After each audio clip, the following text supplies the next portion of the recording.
শীতকালের একটা রাত্রেবেলা বিয়েবাড়িতে আমরা দুজন যাচ্ছি, আমি আর মা। তো বেশ আনন্দ লাগছে সকালবেলা থেকে। খেতে পাই আর না পাই, এ যাওয়াটাই আনন্দ সবাই মিলে। মা যেহেতু সাহিত্য কবিতা চর্চা করে, তাদেরই একটা গ্রুপ আছে। সেই গ্রুপের মধ্যে ইরা মাসির নাতির আজকে বিয়ে। তো বিয়ে হয়ে গেছে, বিয়ে বলবো না, রিসেপশন হচ্ছে। আর এখানে স্টেশনে দেখো সুনীল কাকুর জন্য অপেক্ষা করছি।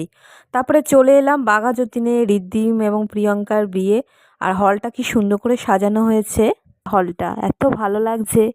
তারপরে গিয়ে স্টার্টার শুরু করলাম খাওয়া, কফিও খেলাম। দূরে দেখা যাচ্ছে মামদিকে। মামদিকে দেখে প্রথমে আমি বুঝতেই পারিনি এটা হচ্ছে পাত্রের মা। তো এখানে ফোন করছে জন্য ব্যস্ত হয়ে গেছে। তারপরে দেখো অ্যাংলোদের সঙ্গে একটুখানি পরিচয় হলো, কি ভালো জানো না, ওদের সঙ্গে পরিচয় হয়ে মনটা ভালো হয়ে গেল।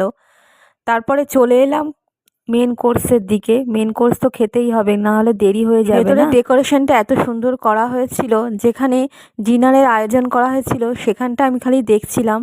খুব সুন্দর করে সাজানো হয়েছিল। আমরাই মনে হচ্ছে প্রথম ব্যাচ, কারণ এত তাড়াতাড়ি খেতে বসেছি আমরা।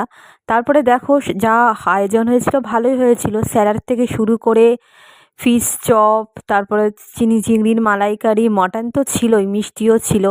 আর অনেক দিন পর চেনা পরিচিতদের সঙ্গে দেখা হয়ে এত ভালো লাগছে। ইলা মাসির সঙ্গে দেখা হলো, সেই ইলা মাসি। তারপরে আমরা যে যার বাড়িতে চলে এলাম। Good night.